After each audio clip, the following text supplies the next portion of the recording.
Now, congruence.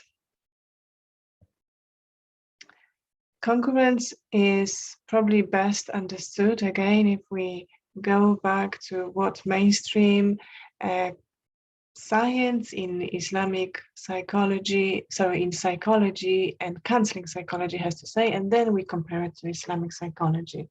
They're very different. So being congruent means that you are being genuine and real. That is in a nutshell. So that involves your therapist saying that they feeling this or the other when they're saying with you in the room. They expressing themselves even on the level of somatic symptoms. So they might say, "Oh, I feel tension in my body when you're describing these things." Do you think it's difficult for you? Do you think you feel stressed and tensed with this situation? So congruence, it's about therapists actually being in tune with you and being affected by your life on the even physical level. But congruence also means that they're authentic and they worth of your trust. So that means that you are feeling free and safe in building that relationship with them, and you feeling encouraged to talk to them about deeper secrets. Now, being congruent, this is for all of you therapists out there, it means that you are ready to say, I don't know. It means that you are ready to say, I need to check that out for you. It means for you that you don't hide behind the facade of academic language or theories. You are truly, truly centered on the person. It's a person-to-person job. It's a person-to-person relationship. And they need to see you for who you are. So you are okay with how you are, but also you are there for your client. Now, there are many ways to check yourself if you are congruent with your client or with your spouse or with your friend. So you are, first of all, not covering up for white lies. You are upfront, and if you make mistake, you are ready to admit it, because you understand that it is not about you, but about the reality of the relationship, about the strength of reality of this relationship. That is the most important reality. And even if it means you need to offer apology to your client or to any other person you're helping or you are in relationship with, then you trust that this apology will strengthen the relationship and you will not continue to avoid confrontation. So you will not see it as a humiliation for yourself, but as an opening for another person to see you, that you are actually a human being and it's okay with you. You feel okay with that. So the message here in terms of congruence, you as a client, you want to see them as a real person, and you as a therapist or a helper, you want to offer that to them. You want to feel that you are enough, that you are okay. Now, the probably theory that explores congruence the most is person-centered. And what we can learn from Carl Rogers is that congruence relates to being genuine.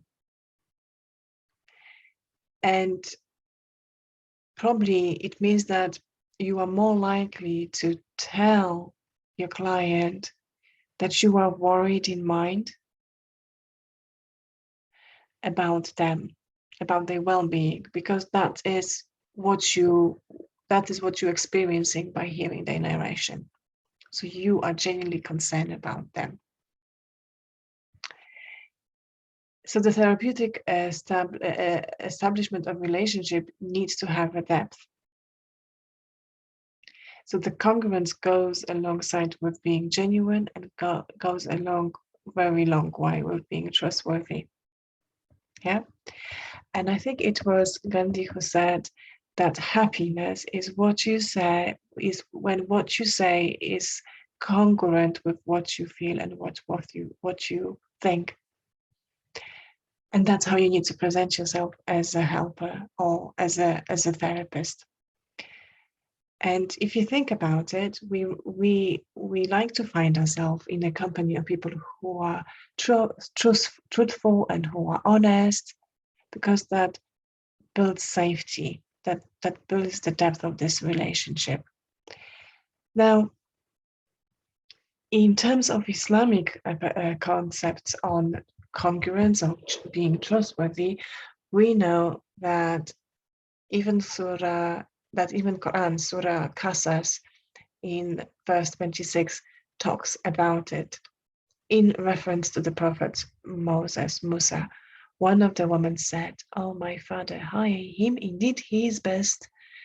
One you can hire. He is strong and he is trustworthy." Right? So these were the qualities that Musa was recognized by. Okay. We also know that the Prophet ﷺ had nicknames like Al-Amin, the one who's trustworthy, or Sadiq, the one who is worthy to be trusted.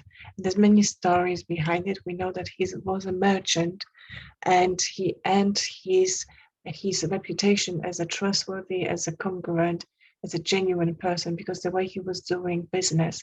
So I think I'm going to bring probably weak hadith, but very inspiring for all of therapists out there, Islamic or Muslim therapists out there, who like to think about themselves as a service provider.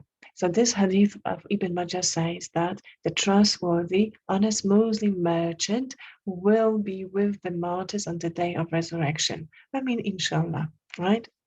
We also know that the Prophet ﷺ told us what is not congruence, what is not trustworthiness. And he said, the signs of hypocrites are three. Whether he speaks, he will tell the lie. Whether he's entrusted, he provides dishonesty. And whether he promises, he breaks his promise. Okay. We also know from this is really strong hadith, which we just learned from Bukhari. But Al-Albani also said, he reported, whoever is pleased to love Allah and his messenger, or to be loved by Allah and his messenger, let him be truthful. When he speaks, let him fulfill the trust to whom he is due, and let him treat well anyone who would be his neighbor. Okay, I hope that leaves you with really good thoughts, food for thoughts, and I really hope to see you in the next video with more of Islamic counseling. That was Aisha. Don't forget to subscribe to my YouTube channel, AJS Therapy. Okay, bye bye for now, and Assalamu alaikum.